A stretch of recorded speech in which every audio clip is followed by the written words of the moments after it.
Hey guys, today I'm going to do a tech tip, and this is welding table maintenance. A lot of times when you have a welding table, what happens is it just gets used and abused, and nobody ever preps the thing for welding later as you're doing jobs.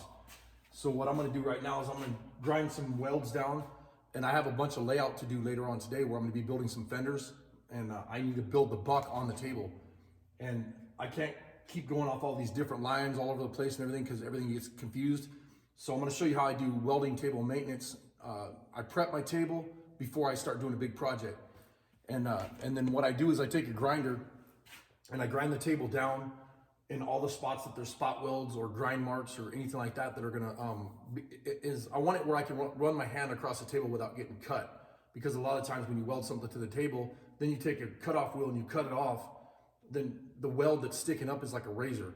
And a lot of times when you're welding and stuff, you'll have your arm on the table or leaning on the table or whatever, and you end up scratching yourself real bad or cutting yourself and bleeding all over the place.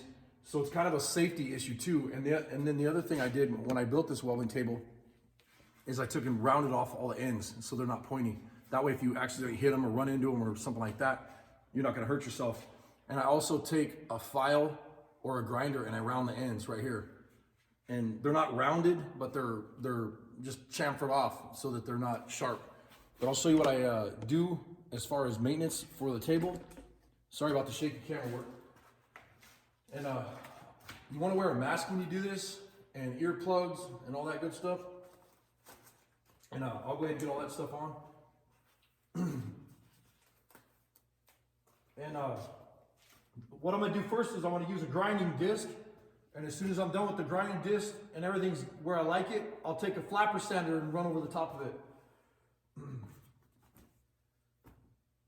It's going to be kind of loud.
So you can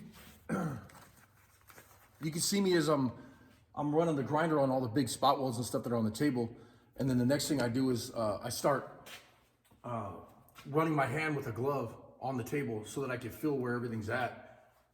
And as soon as it grabs my glove, then I'll grind that spot down. And then now I'm going to go ahead and switch over to the flapper sander disc.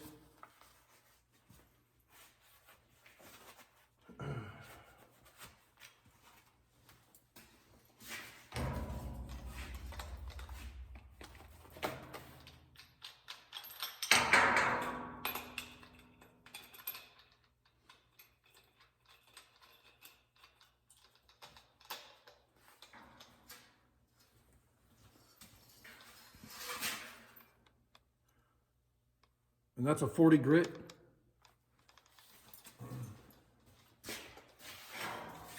And you want to lay it flat on the table, as flat as you can.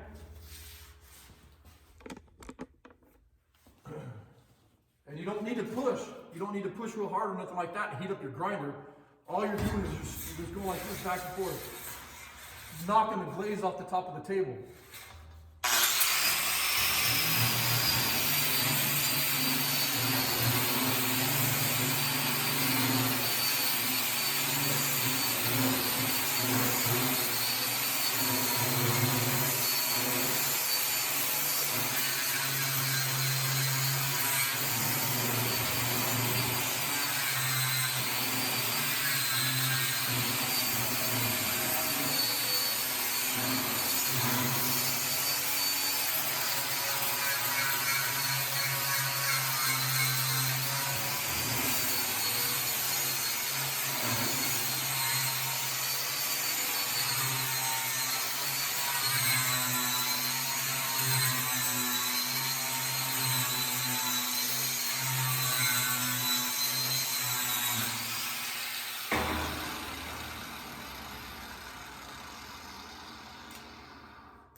So after I use this grinding disc here first and ground it down really good.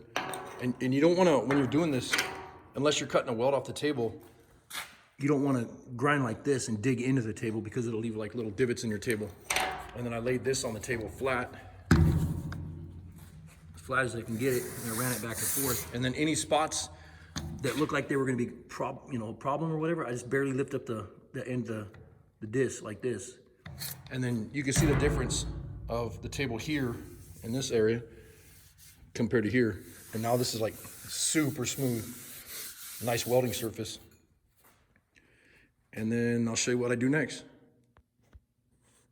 So the next thing I do is I like to use WD-40, but what I prefer to do is to use automotive carnauba wax. And you wax this whole table like this and then wipe it off with a rag. And what it does is it coats the table with like this glaze so you won't get rust on your table. Any moisture that gets on there, it won't rust or whatever. The WD-40, I don't mind it, but I'll show you the problem with it. The wax leaves it nice and clean looking and everything, and then when you touch the table, if you're doing something, you know, this is from the table right now because I'm grinding on it, but if you touch the table later with the carnauba wax, your hands stay clean. And what happens with the WD-40 is you kind of soak a rag and just quickly go over the whole table like this. And then what happens is it's always slippery and like wet feeling, and you know, because that WD-40 stays on the table and you can't get it off there without spraying it off with brake clean or something like that. And then, you know, if you're leaning on like this on the table and everything, pretty soon you have WD-40 everywhere. You have it in your hair and your arms and whatever. But I prefer automotive carnauba wax, and that's the best way to you know, trick out your welding table. That way you can do some welding and layout and whatever. Anyways, thanks a lot for watching.